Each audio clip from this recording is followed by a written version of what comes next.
Okay, Shamshumdar Ramrup. Sham, I could call you Sham. Yeah, Welcome to the Gyaff. Thank you so much for speaking with me.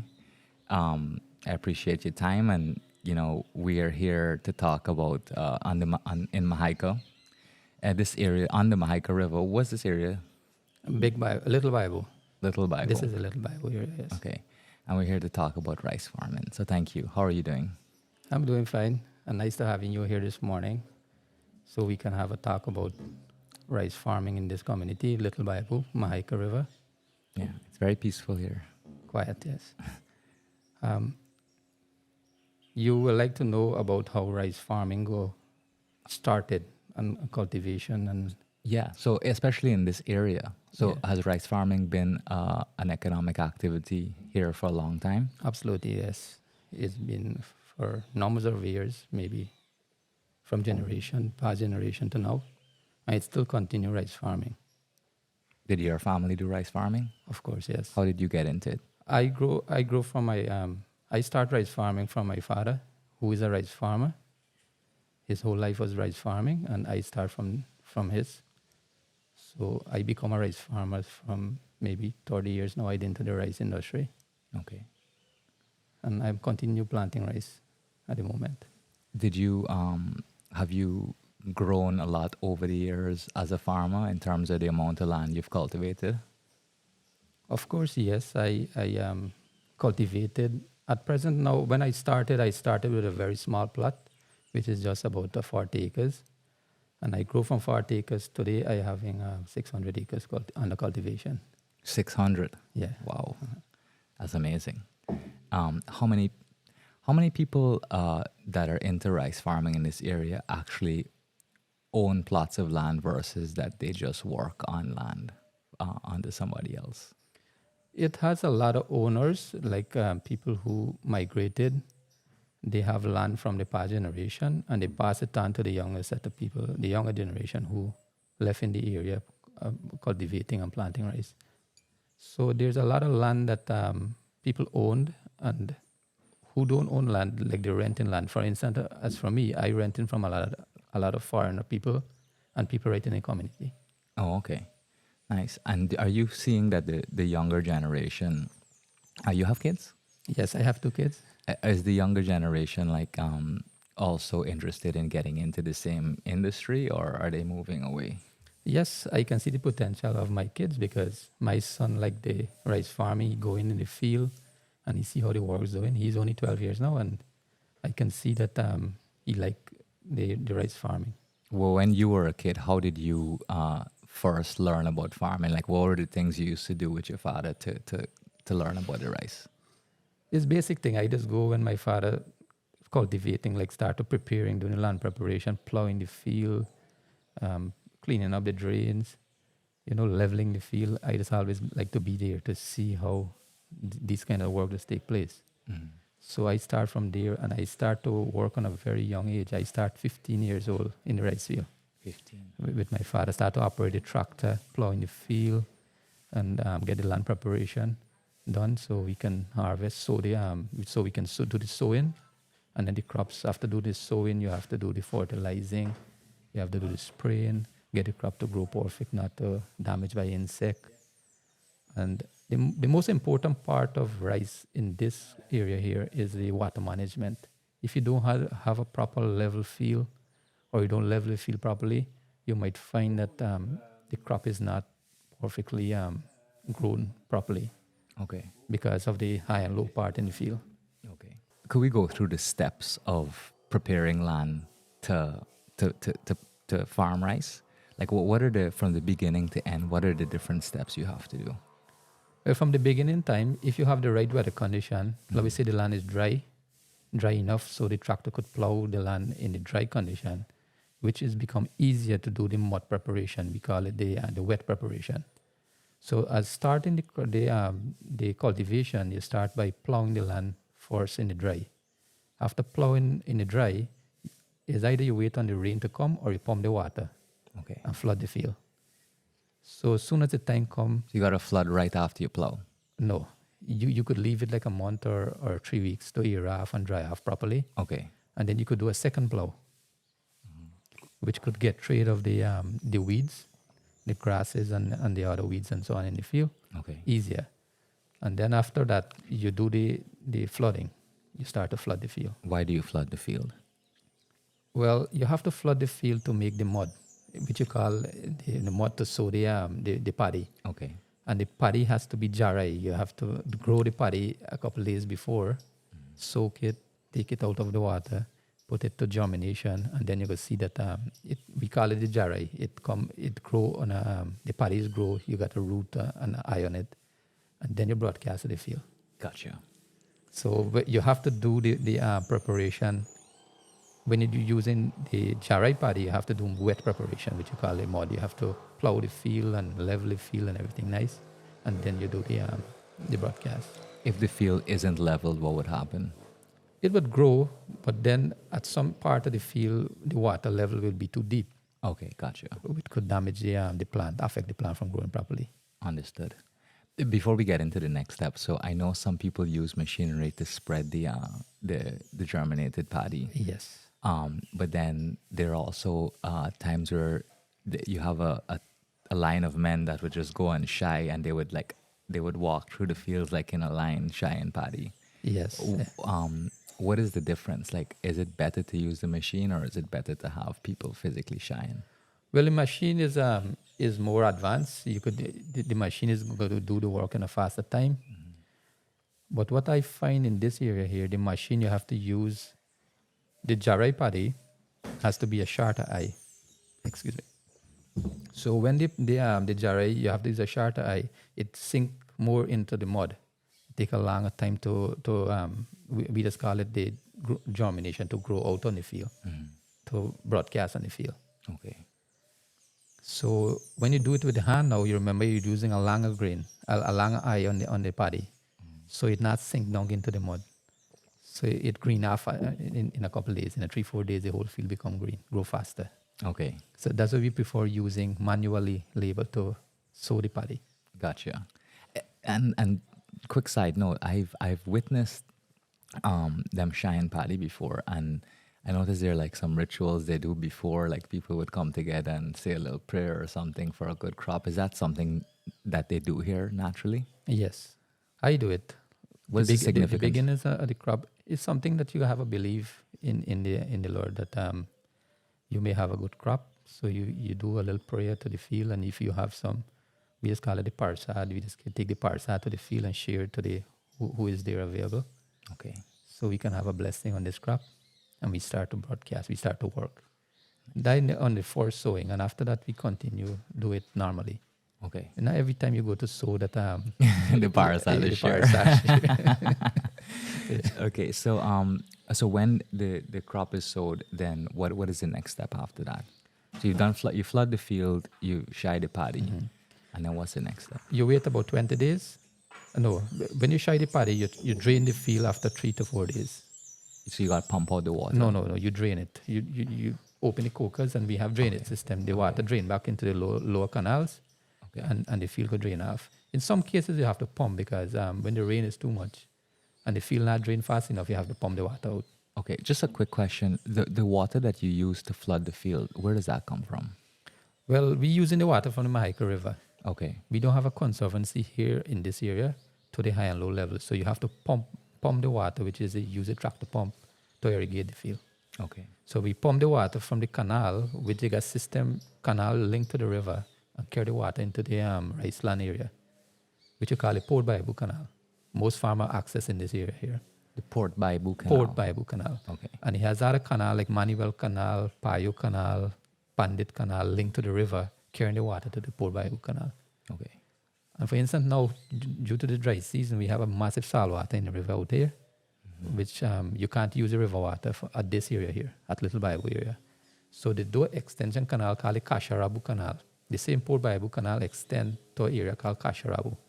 So they're taking the fresh water from the river, the same river, but the water is more fresh up at Kasharabu area. Okay. And they're using the government setting up a system to pump the water for the farmers. Then. Gotcha. So they got a big, massive pump setting up there, pumping the water. So the farmers them use back the water that they pumping into the canal. Okay. Does that change the efficiency at which you get water or fresh water to use? Well, you can't use at this area here, so the water, yes, that changes the efficiency because It takes longer? it takes longer. It Okay. takes longer. You have to wait. When you could get water in 2 days, you had to wait a week, or Gotcha. maybe 2 weeks, because Gotcha. you got to allow other people to pump, and then the water come into your area. Okay. And why do you think how come the water is so salty in the Mahaica River now? Because of the long dry season, the sun is more than the rain now, so you have a lot of sunshine. So the water in the area dried up. Yeah, so the water dried up in a very fast time, and the seawater, we call it the Atlantic water, getting into the river. Okay. So that's why we get the salt water in this area. Gotcha. Okay. Fantastic. Sorry, I'm sorry to keep cutting you. I'm just very interested No, in how that's okay. this That's whole okay. infrastructure is set up. So, okay, so after we've shied the paddy, we've drained the rice field. Correct. After 2 or 3 days? Yes. Well, some people just drain immediately because due to the weather condition. Okay. If you got a lot of rain coming and so on, you just like to get the field for drain off. So you just look at the volume of water in the field. So you just release it a couple days before. So sometimes same time you could harvest. So you could start to drain the field. Okay. Or you could wait 2 or 3 days, let it grow a little in the water, and then drain the field. Okay. And when the field is drained, what do we do next? When the field is drained, the plant become green, grow nice in the field all over, and then you start to irrigate back water into the field. Start to flood it back as how the plant growing. Okay. So you continue growing the crop with water around 60 days. 60 to 70 days, then you will start to drain the field back when the rice is finished bare, when the paddy is finished bare.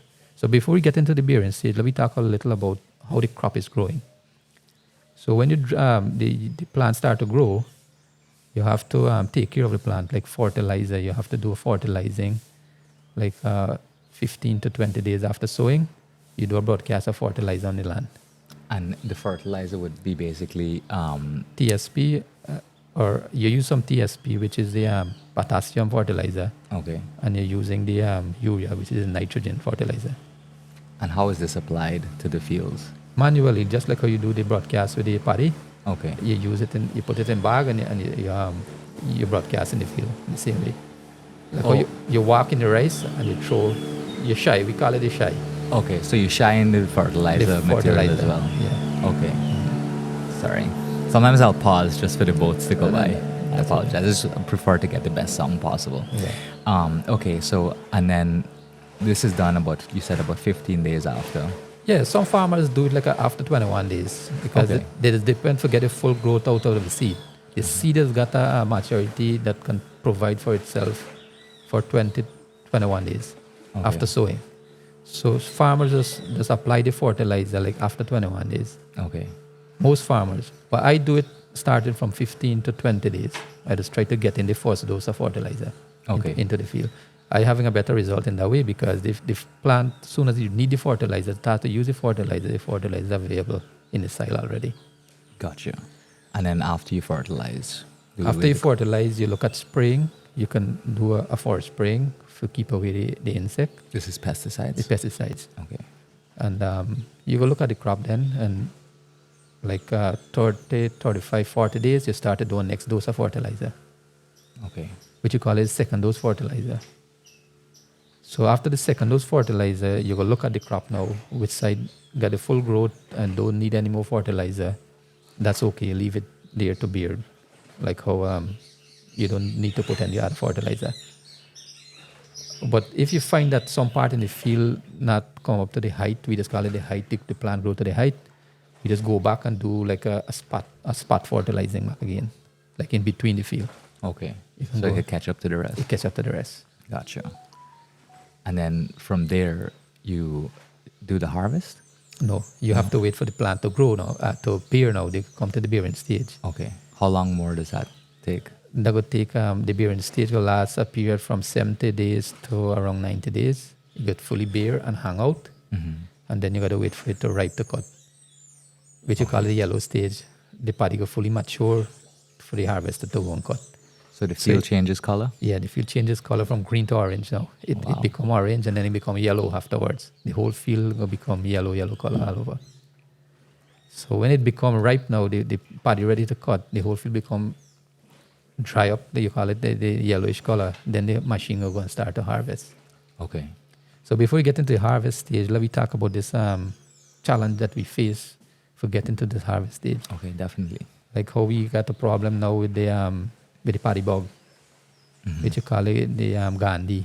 Come and damage. Not only Gandhi, there's a problem with the bearing stage. There's a problem with the caterpillar also. And something called adult water weevil is in the water and just go up in the plant and damage the leaf. The leaf will become white spot. Frills like in the leaf. That has affect the crop a lot. So, all these different bugs basically threaten you like harvesting a full crop. Yes, yeah. Is this something all the farmers in this area face? Definitely, yes. As long the diseases are wrong and it not happen on every season. Sometimes you could harvest with just about 2 spray, and you might find that you got a good grade. And sometimes you have to spray about 20 times, like now for this crop. It's particularly bad now. Basically bad now. I'm gonna cut this video here, and then I'm gonna show my audience what we filmed this morning. Yeah, in the field. The bugs we saw in the field this morning was the Gandhi. That was a Gandhi. Okay. You see 2 stages of the Gandhi. You see the brown one, the bigger one, and this guy show you the small one. So you can show them both. The small is not that one multiply right in the field, which the big one come and lay the eggs and they multiply right in the field. Gotcha.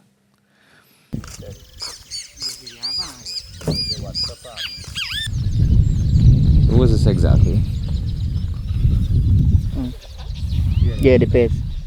The savannah, the pest was damage the paddy rain.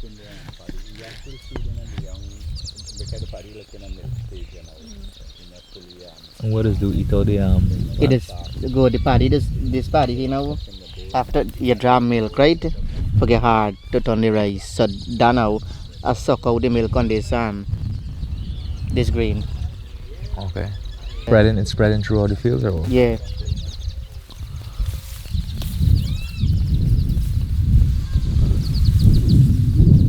You see? The insects suck out the milk on this. Your next one here, look here. You see the on the arm thing here? Look here. In the leaf down there.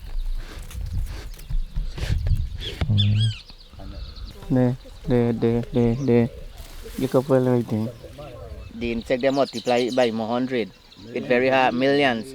It's very hard to control at this time. This insect can make farmer lose millions of dollars.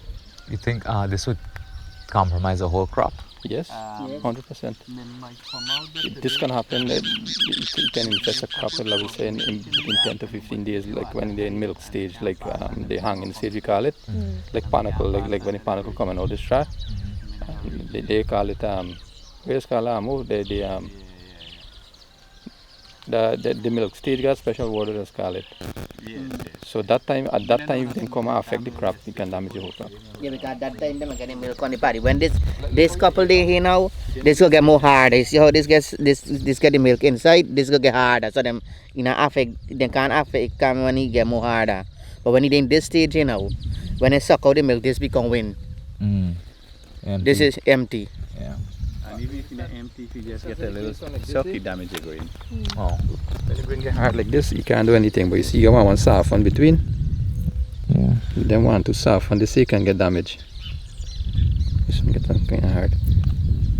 And that was the bad grain. Yes. This way get a bad quality. When you carry it to the factory when they suck it, so you get half. As soon as you get a hole, in the grain, damage grain. you get spot inside when the grain. Yeah. So before the rice could form, basically. Yeah. Yes. Yeah, before it So how you know if the majority of the crop gone or not? you see it. You see it. If you come and take out a panicle like this, Yeah. You see any damage. if you take out one like this, and you look at it, look at this one here, look. You see the brown spot on them. You see all this here damage, right? That was the insect done suck already. All this done suck. If you can see, get a spot down there. You see our next one here. This one particle can tell you like how much percent. You don't get about 10 to 15% damage in this crop here. So when there's a lot of a heavy bug infestation like that, I mean, how do farmers typically deal with that? Well, you have to do the spray, and that's the only control. And you have to use the right type of chemical to keep them out. So we used to use a chemical called Pronto or Flip, which Uncle Ramesh was talking about, the Flip. We used to use that chemical. But now, due to the analyzing of the paddy, they find that the chemical is left into the grain, which can affect the grain for the table purpose, for the eating purpose. Yeah. So they're avoiding now, let the farmers use a different chemical, which is not controlling the Gandhi for a longer time. So you got to do more spraying now. It's costly. Costly, very costly. Does it come to a point like when there's a big infestation like this where you're spraying so much that you start to maybe lose a profit and you don't profit from your acreage of rice? Yes, it does happen because when you have to do additional spraying, it costs a lot more, and then you get less back per acres because you get more damage in the field. Mm-hmm. The bugs is there, and sometimes the spray does damage the field too. Oh, When yeah? you overspray, the chemical itself does cause the grain to damage. Mm-hmm. Okay. So you're definitely losing.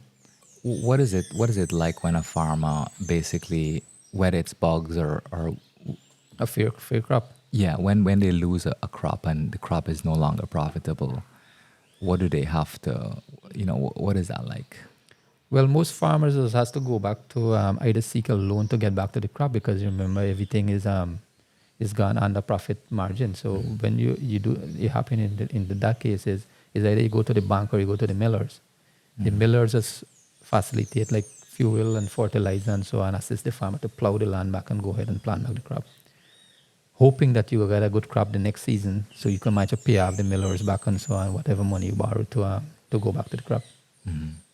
That is a very big thing in this community now. A lot of people depend on the millers to cultivating rice because of the bugs and the bad weather condition and the additional cost to the rice farming.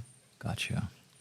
Fantastic. Thank you very much for sharing that. Yeah. Just to briefly go back now, let's get back on our planting to harvesting track. Okay, yeah. So we left off right before we were harvesting. Fertilizing So stage. the second fertilizing. Mm-hmm. After that, what happens? You have to look at the field, make certain that it has enough water so the plant could bear properly and the grains could be filled properly. Without water, the field the grain cannot be filled because it depends on water to fill the grain. When you mean the grain cannot be filled, what do you mean? It can't fill on the dry land. Rice can't grow on a dry surface and bear. You'll get sheer wind grain.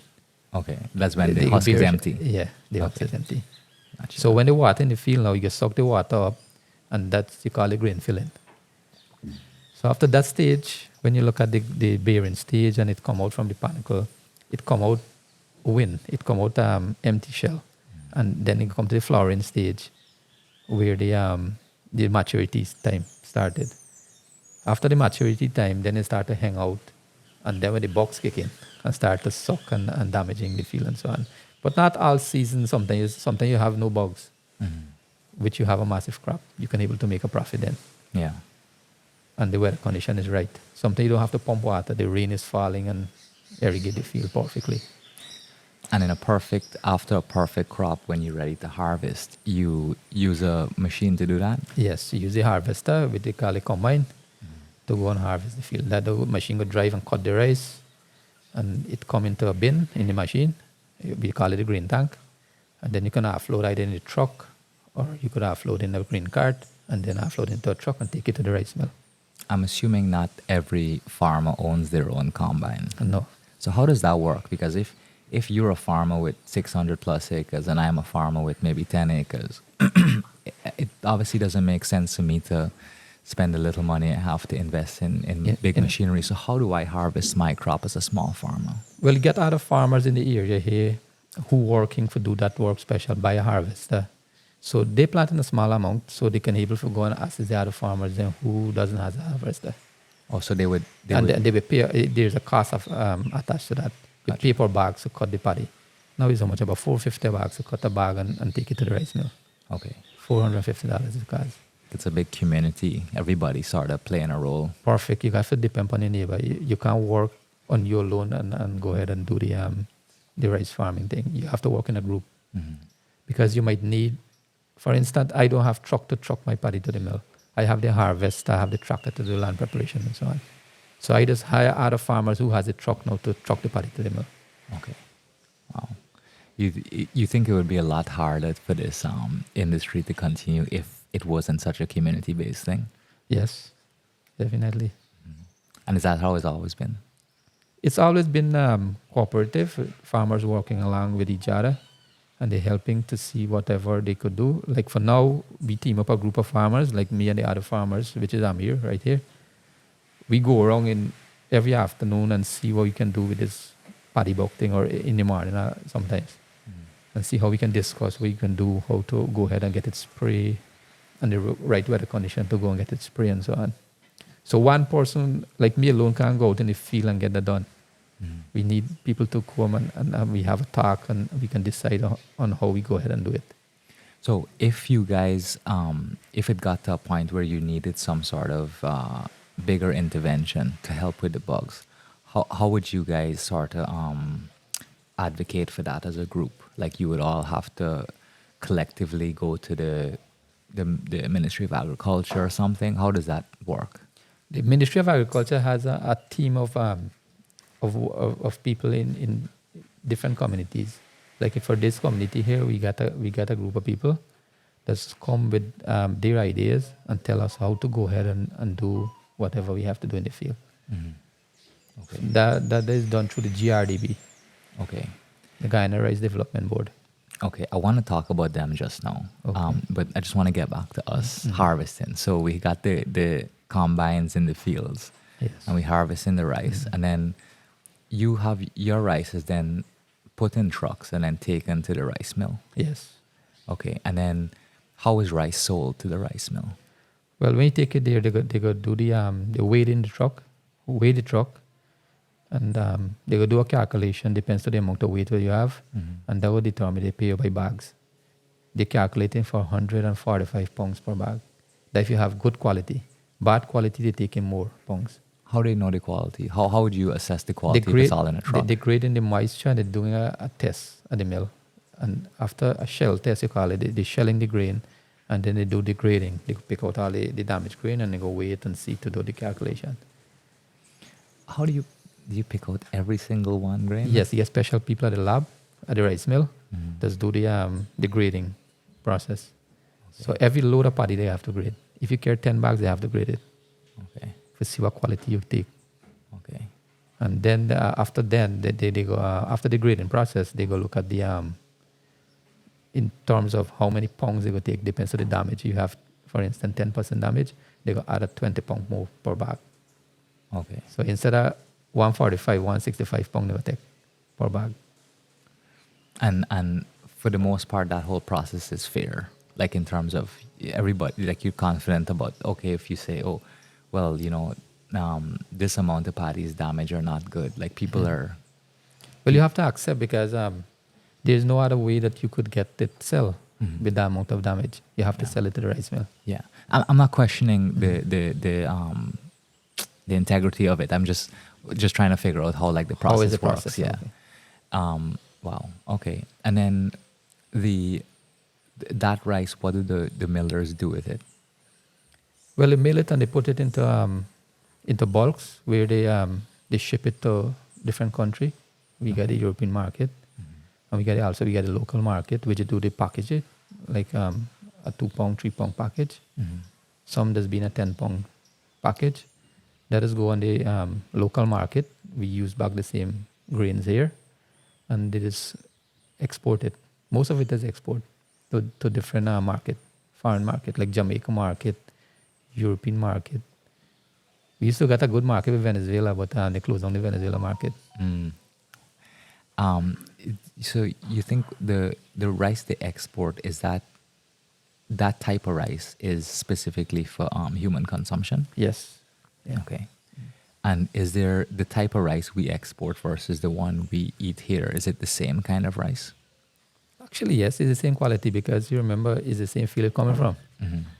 So it's the same. It's the same quality. Okay. They export the same quality we eating here, but sometimes they just always keep back the lower quality for the local market and try to get the good quality to export. What's the difference between low and high quality? The rice mill does do something you call a sortex machine. Does do the separation of the grain. Okay. They got a longer grain, which you can separate the shorter grain and put it in different package. So now you call it this will got a different quality here, and you got higher quality. The higher quality one is more processed. Yes, more processed. How does that change the texture and the taste of the rice? The taste could remain the same. It's just because of the more quality, the more cleaning and the process that they're going through. Okay. It look more unique in the bags. Okay. Nice. Okay. Yeah. I want to talk about the GRDB. What is their role with regards to the rice industry? Like what purpose do they serve for you? Well, their purpose is make sure that the farmers do the right timings of the crop, like planting on the right time, and provide the quality of seed. They just do the breeding of the new variety of the seed, which could help you to get a better yield in the field. So they play a very big role with farmers. So they basically provide you with the seeds The seedlings, that are genetically modified to withstand the weather conditions and bugs and stuff and like bugs that. and so on. How do they engineer that? Like how is that done? They have labs where they got special people go ahead and do these varieties. They do it in the research station by taking other varieties and combine it together and extract what they have to do. I don't know the process. It's a long process they have to go through. Maybe a variety take about 2 years before you could put it on the farmers to start to plant it. So like crossbreeding different plants. different plants. Yeah. And then you come up with a variety like how I told you about the Eka 17, which I had the latest variety now, the new one that they release. So when you go to the GRDB, you have to buy your seedlings from them. Yes. And they obviously sell farmers at a pretty cheap rate.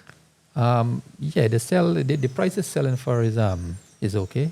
The farmers could afford it, and they're not selling to every farmer. They're only selling to farmers like who can afford to develop the seed and sell it back to other farmers. What does that mean? That means that, for instance, like farmers who doing a small plot, maybe they could get for complete the whole crop, like who doing a 5 acre or 10 acre, they could afford to get seed from the research station. But like how I plant in 600 acres, they only gonna sell me like a 20, 25 bags.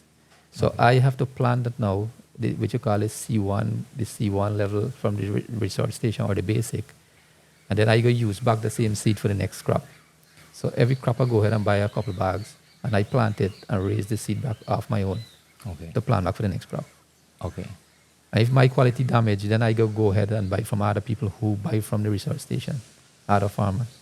Okay. Which are going to happen this crop here now. This crop we find that most of the seed field and damage up because of the paddy bug, and you got something called the red rice grow in the field.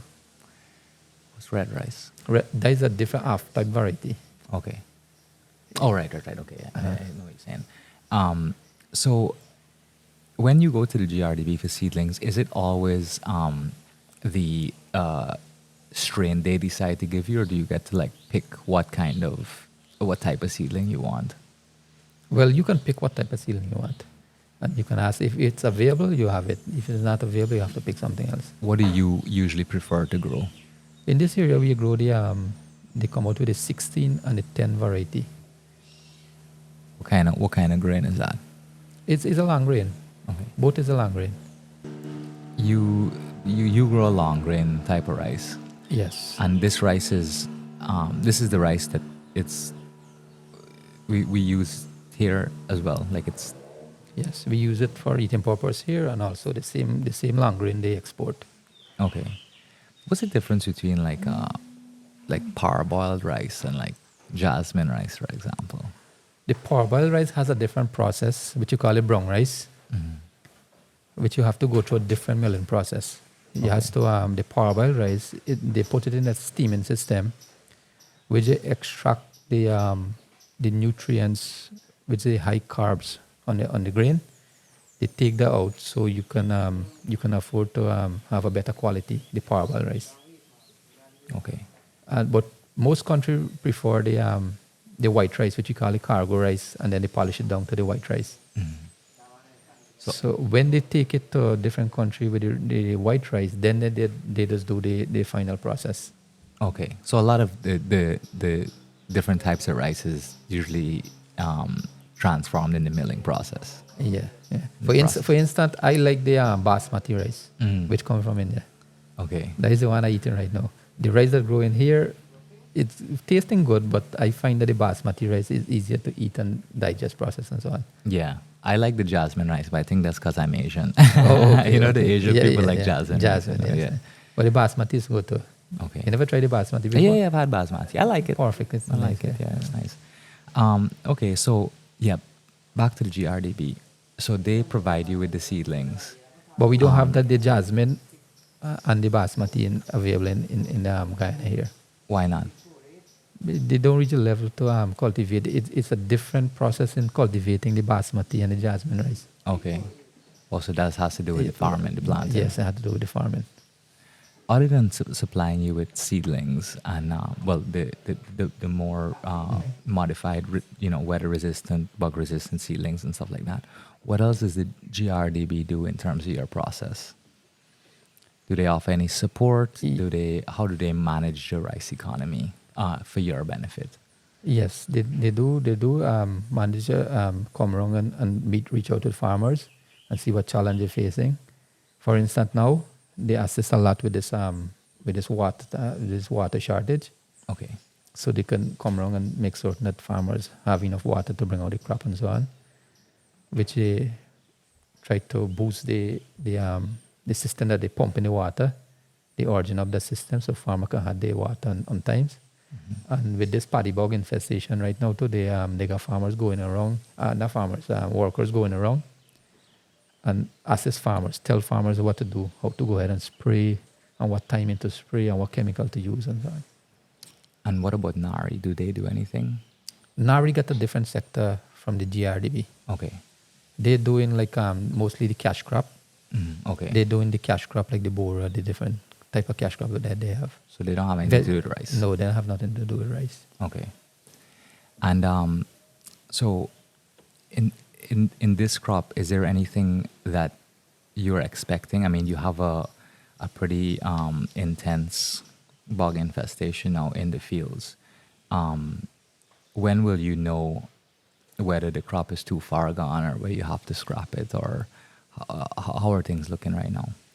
Well, things looking, I say that we still got a 75% chances because we do the spraying to try to protect the crop, try to keep out the bugs.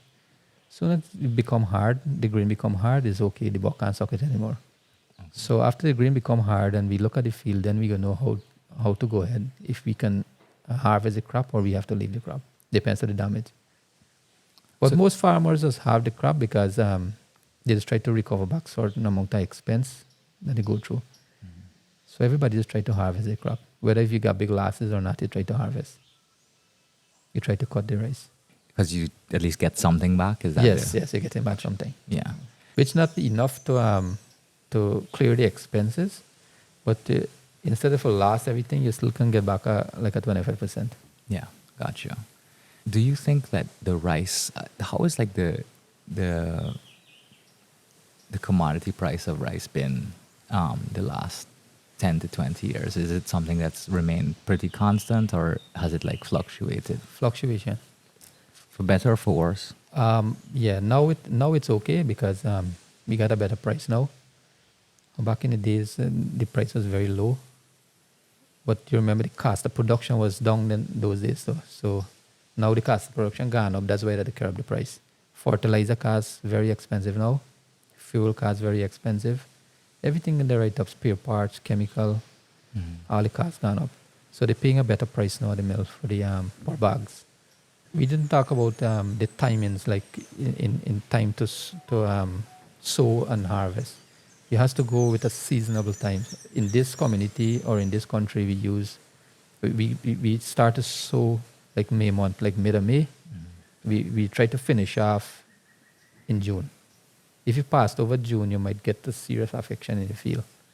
Why? With bugs and different type of weather condition and so on. So you try to stay in the season. Okay. And then to harvest, you said it takes 180 days?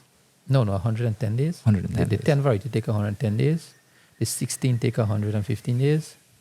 And the aromatic what we were talking about first, the old aromatic that they have, that take 140 days. Okay. So most of the variety within 120 days, you should be able to harvest. Okay. Do you think, other than Mahaica, what are other big rice producing areas in Guyana? You got Borbies, which is the Anvawak area. They got a lot of cultivation there. Couple thousand acres. Where's the biggest? Borbies. Burbies. Right at the same area they're talking about. Okay. They got about 40,000, 45,000 acres in that one area there. And then you go to Blackbush, and then coming back to Mahaica area, we got about 36,000 acres in this area. Wow.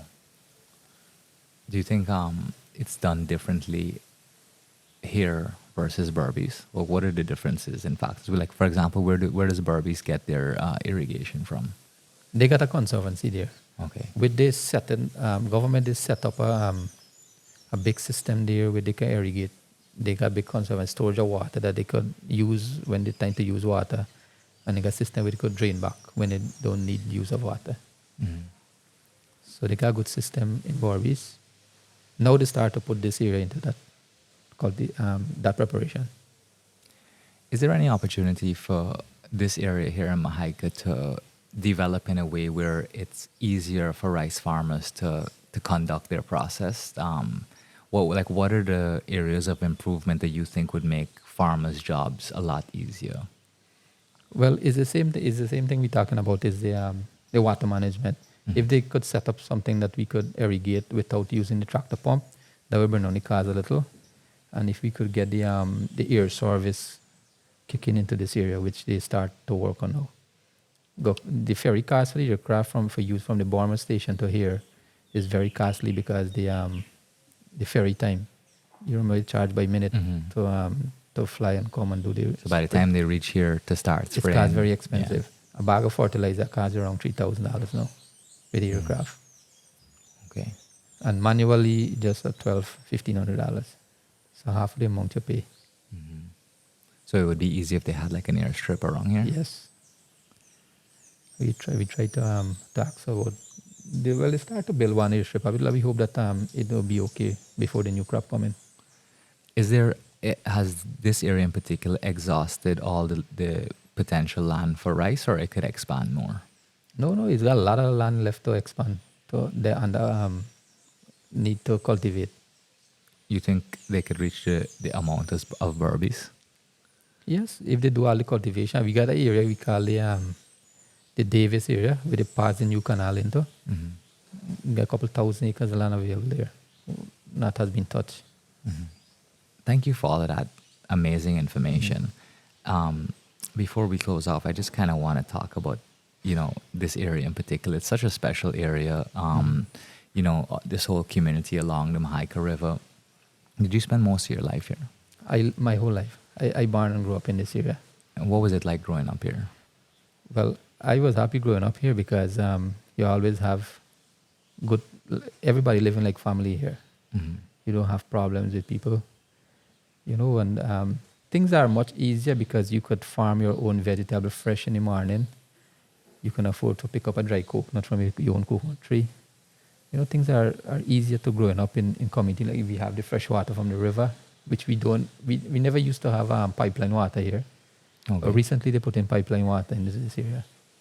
And neither we grew up with the GPL, the power. Recently we have the here too. We grew up with we call the kerosene lamp. In the night we use that. You can sit down, you can read, you can, entertainment with your other brother and sister and so on. Do you think, like, since, and it seems like, people here are just accustomed to a very simple life, and, Yes. they're very happy. Mm-hmm. When a lot of people see success, like in rice farming or whatever they're doing here, do you think they sort of stay with their humble beginnings, or do they change? Some people change. Some people migrate to other places and do other kind of business. But most of it, farmers in them area who not migrate and gone to other business, leave the country, gone foreign country. For instance, like America, Canada, and some people move to those countries. What reasons would people leave the country? I mean, Well, for better development, like in terms of their lifestyle. So some people leave because of that. Some people remain who like I attached to the rice farming thing. I don't leave and go anywhere. you've never considered leaving. No, I never considered leaving. So, growing up, you said your childhood was very, Very unique, yeah. very unique and simple, and that's something that just you hold dear to your heart, and Yeah, you could rear the sheep and the goat, and also you got the cow. You can go get the fresh cow milk out of the cow in the morning. You can go and milk the cow. yeah. All of that is Do you think things have changed since you were a child, and for example, your kids? Do you think like things have changed from you being at that age versus them? Yeah, definitely things have been changed. What are some of the changes? The changes is because we got a better development now. We got a road. We got Roads weren't good before. No, we never used to have good road before. Any transportation wise are through the river. Really? Yeah. 10 years back through the river. 10 years or 15 years ago. 15 years ago now. All transport is through the river. You have to use the boat. You got to wait morning. Then you got to wake up. If you want to go to the Mahaica Stelling, you got to wait on the lunch to come. There's some land service used to operate here. That takes about 2.5 hours from this area to get out to the Mahaica. Really? So you're leaving very early. You got to wake up. You got to done there on the lunch at 6 o'clock to reach out at 8 o'clock at Mahaica. Most of the children from my days growing up has to take the lunch to go to the secondary school. Which secondary school is that? The multilateral school at Mahaica. Oh, wow. And 2 hours. 2 hours. 2 hours in the morning, 2 hours in the afternoon. Oh my God. When you say launch, you mean like It's a boat. a big boat? It's a big boat. Yeah, yeah, launch, yeah. With an inboard engine. Gotcha. It's a big boat. And now they can just when children get to school, they just jump in a car. Jump in a car, take the road now. Is there any public transportation that? Yes, he has public transportation. Okay. The small bus, and you got most people own their own private car here, and you got the taxi service also. But the children's experience today, do you see it like being vastly different in terms of their opportunities and stuff like that, the things that they're able to do? Yes, it's a different opportunity for them now because at my days I wasn't being able to get to a secondary education in a proper manner because of the same thing, transportation wise, and then you have to go in the field and assist your father and so on. You remember you have to get things going. So for one person who doesn't have a good school and education. You think they would obviously benefit a lot more from having that to widen their opportunity. Yeah, and the options. children then want to have their education now, so they go out and they further their studies and they go to the school and so on. No, but they have the opportunity. They got the road, and they got the light and so on, so they can be able to use different kind of equipment now to develop their stuff. We don't have computers and telephone and things and so on. We don't have anything like that. What do kids? If you want to send a message out to anybody, you have to either walk and carry a message or send a message or write a telegram and somebody and give it to drop off. Really? You don't seem that old. We're 43 now. What do the younger generation spend their time doing mostly these days? Because obviously, as a boy, you were helping your dad in the rice field. Yeah. You were doing a lot of these things, countryside things that you love. Yeah. What are the youngsters today? Well, they're doing? doing the same thing. They're going out, like how I'm a farmer. My daughter going with me, my son sometimes they go into the field, see how the work doing. They're not working, but they just go and have the activities, Going. My son will like to go on a tractor and take a little drive and see how the land plowing, when the harvest time come, you go in the harvest also and see how the rice cutting and things like that. The girl is the same thing. She has a big potential in farming also. Oh, nice. And they like to see how the garden grow in the kitchen garden. We just plant the squash, the bora, the okra and thing. They just go and assist morning time and afternoon time, throw a little water on them, help to fertilize and so on. Are there a lot of large-scale women farmers? Yeah, in this community. There are? Mm. What are they growing? Rice as well? No, not rice. Like cash crop, like bora, tomatoes, things like that they grow. And where would they sell those cash crops to? Well, they just take it to the market at Mahaica on weekends. And now we got a service where people coming in with a vehicle and buy half everything on spot. Oh, really? Yeah. Lately we've seen a tremendous rise in the cost of living. A lot of people have been sort of struggling with, rising food Basic prices. needs, Yeah. Yeah, it's happening. I see not only in Guyana, other places, it's also the same problem. But we have a severe problem here because we see that things are getting very expensive. Yeah, and I guess we just can't. Everyone's income can't really keep up. Can't afford it. But why would so why would the cash crops become more expensive, like pumpkin and stuff like that? Is it because it's becoming more expensive to grow, or what is the reason behind the rise in those prices? Those has come because of the shortage due to the weather condition. Mm-hmm. That's why pumpkin planting has become very expensive due to the dry season. Afford to grow those plants without the rain. You have to get the rain season to bring back those on a normal basis. Yeah, what kind of interests me is that we Guyana a lot of time talks about becoming the breadbasket of the Caribbean and supplying all this food and agriculture. If something and I know everybody's affected by varying weather patterns and conditions, but how do we sort of call ourselves a big agriculture economy where even and then when we have some problems, we struggle domestically here. How can we become this big agricultural nation, which in theory would be in the breadbasket of the Caribbean, when we sort of are struggling ourselves here to keep prices down and keep produce at a standard? I was, for instance, saying that we need better quality of farming now. Better quality of farming, which they need more higher technology to come in, like the greenhouse. Like the vegetables to do it in the greenhouse process, like building a big what is it called, a greenhouse? It's something that they grow in the tomato and other stuff inside now, like the celery and the celery and the bhaji and so on. Kalu, they grow it in the greenhouse now. Okay. I find that you can have a better management there to control the insect, better water management, better fertilizing process to the plant. You can use more different kind of nutrients and so on, so the plant will grow better and faster. You have more control over the environmental conditions. Yeah. But what is preventing that from happening, though? Because, it seems that if we invest in those technologies, it would really up the efficiency of farming in general, especially cash crops. Well, what is preventing communities like this from embarking on that? For instance, people have to put their potential to it. They have to go ahead and work towards it. You can't just want to see something and try to neglect it. The more you put out something, you could see the development. And what is breakdown? We just got to break down with is the like how now you have the dry season and then you got a lot of disease coming in with insect and other type of diseases.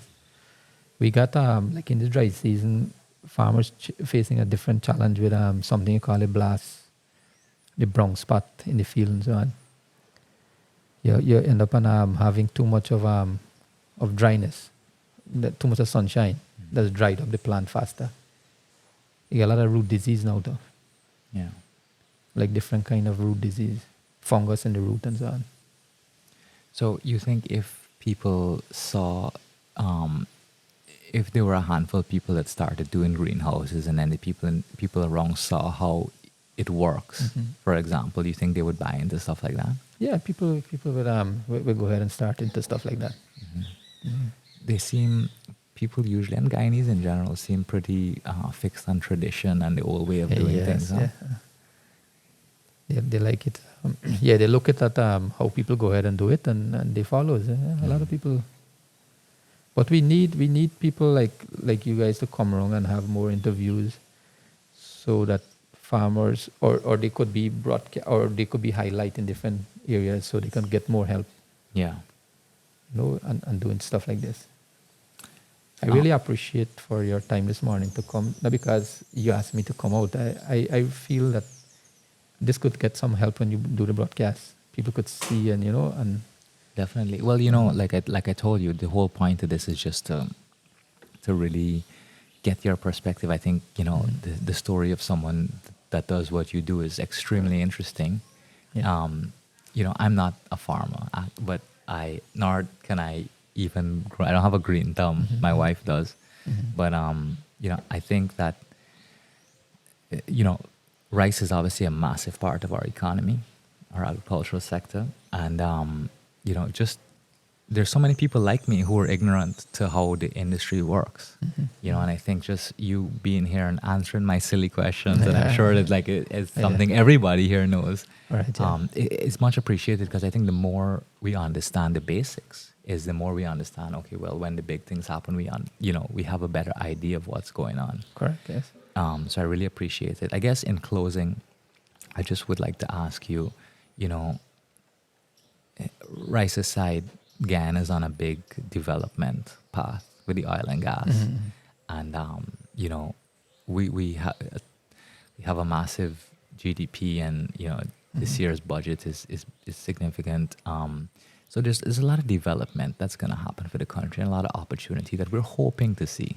Yes. Yeah. What do you think, what would you like to see within the next 10 to 20 years for Guyana?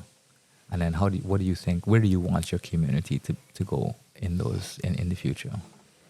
Well, communities-wise, to the development that we are looking at now, I believe that, let me say, in the next couple of years, in future, we should have better roads, better development in better machinery and so on to do the farming. And we hope that things should be. We are looking in a big picture now to the oil and gas project, as you just mentioned. All of that will help to develop our country. And would you like to see your children carry on your legacy of rice farming? Absolutely, yes. If they could if they could go ahead and do it, yeah, sure. I would like to see that. All right, Sham. Well, thank you so much for talking with me. I can't tell you how much I appreciate this, and what a privilege it's been to sit down and have your time and really talk about one of the most interesting things in Guyana. So thank you very much, and I hope that this isn't the last time we speak, and that we can continue to highlight more issues in parts of Guyana, in unique parts of Guyana that us Georgetown people don't get to see on a daily basis. So thank you very much. You're welcome. Appreciate it. Nice to see you.